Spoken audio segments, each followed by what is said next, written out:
Our commitment is to tackle climate change, and this runs deep and arises out of our need to secure our future and that of our children, as we all have been victims of drought and declining rainfall, which have destroyed our livelihoods, and many lives have been lost. And all this calls on a need for increasing the requirement of public resources to address emergencies and disasters. Kenya, therefore, has joined together with other nations in affirmation of the global commitments by ratifying our agreements and further domesticating the same in our national laws and strategies to ensure that there is action at all levels of government. In energy, we have transformed our energy sources to renewables to the tune of 90%. And I recently inaugurated our largest wind farm in the continent at Lake Turkana, and we continue to prioritize our energy developments from geothermal and other natural resources.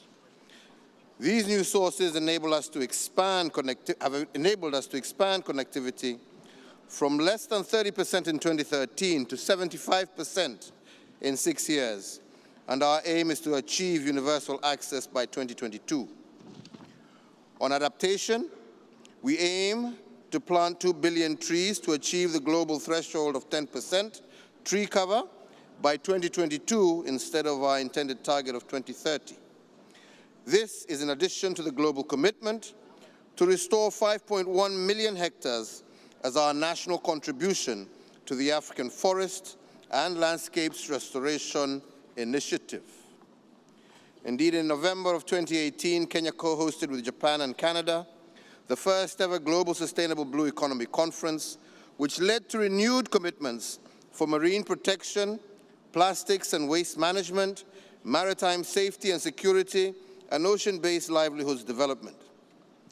Kenya is also a member of the high-level panel on sustainable ocean economy and will be co-hosting with Portugal the UN Oceans Conference in 2020, where we hope to launch a new compact for sustainable ocean economy development.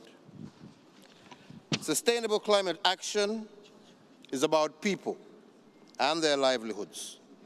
We must therefore ensure that we leave no one behind. We have therefore chosen mitigating and adaptation measures that are consistent with and enable our people to secure their livelihoods and expand economic opportunities. We have partnered with the private sector, for example, in expanding access to alternative cooking and lighting fuel, targeted at the urban as well as rural poor, and we intend to transition 80% of households using biomass energy to 100% clean cooking fuel. As part of our commitment to climate action, Kenya has also joined with Turkey in co-leading the Infrastructure, Cities and Local Action track, which resulted in various ambitious initiatives. One of them is building climate resilience for the urban poor. Developed in partnership with Brazil and UN Habitat, and this aims to build climate resilience to 600 million vulnerable people by 2030. Kenya will champion the implementation of this initiative and mobilization of the necessary resources to meet this challenge. Indeed, we should remember that climate action will only succeed when initiatives similar to the ones I have highlighted target to improve the lives of everyone, including the 1 billion urban poor that face climate effects today. Kenya is committed to leaving no one behind by ensuring that our vulnerable people have access to energy in terms of amount and price, access to energy that is bringing change, providing new opportunities, improved security, clean cooking, and education, not only in our urban areas, but even in small rural villages. Indeed, as I conclude, let us all heed the call of the Secretary General for us to express more ambition in tackling this existential challenge of climate change. My government's Vision 2030 aims to transform our country, Kenya, into a newly industrialized middle-income country, providing a high quality of life to all her citizens by 2030. We believe that improving the health and welfare of citizens in their lives guarantees our economic growth and competitiveness by ensuring healthy, productive populations.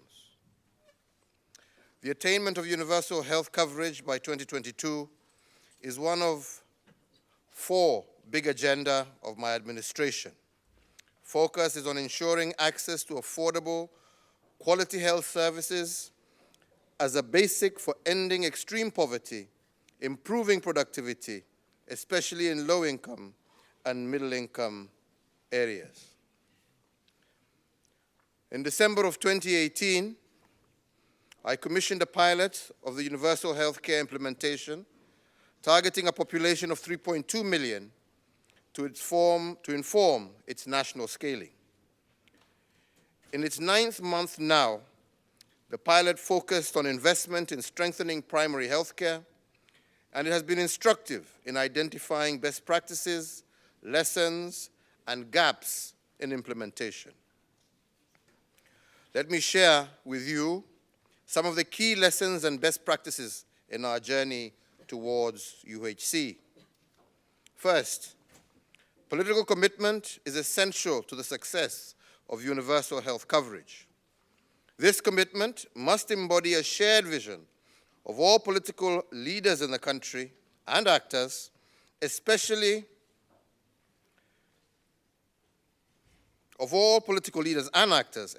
in counties with more than one level of government like Kenya. Furthermore, the commitment will only be impactful if translated from a shared vision to collaborative action. Second, the largest dividend that can be gained from political commitment is the mobilization of community and citizen ownership of universal health coverage. Indeed, the principle of leave no one behind needs to resonate with each and every citizen, thus reinforcing the much-needed social accountability for the success of service delivery in all interventions. Third, the harmonization and alignment of all action and interventions by health sector actors, where local, national, and international is absolutely necessary.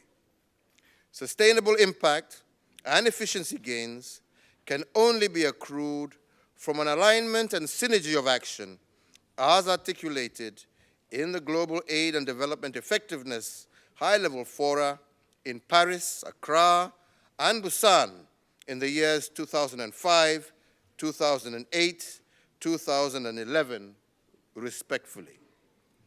Fourth, we are cognizant of the indivisibility and interdependence of health system interventions. While a great impetus is placed on financing of healthcare systems, we have learned that progress towards universal health coverage will require an integrated whole-of-government approach and a health system-wide approach. Lastly, and perhaps for me the most significant lesson, is that citizens respond. Health-seeking behavior has improved. There was a demonstrable increase in health facility visits as well as admissions. This, therefore, has reaffirmed my government's commitment to soldier on and make further investments in affordable health care. It continues to be a work in progress, and we are inching closer to the leave no one behind, with a special focus on the most vulnerable in our society. Ladies and gentlemen, my government will continue to implement health care in a whole-of-government approach, seeking to leverage lessons learned and to capitalize on the devolution of health services, which has provided an opportunity for the implementation of health services that are people-centered and responsive to their needs. This meeting presents us with an opportunity to once again renew and galvanize our political commitments while creating more partnerships towards the realization of universal health coverage for all. My government looks forward to creating partnerships that will assist us realize major capital investments in health, while at the same time focusing on basic primary healthcare services and finding ways of integrating cost-effective technological advances in providing care, even at the lowest level. I wish to reiterate the support and commitment of my government to contribute to global efforts towards the achievement of universal health coverage and all sustainable development goals.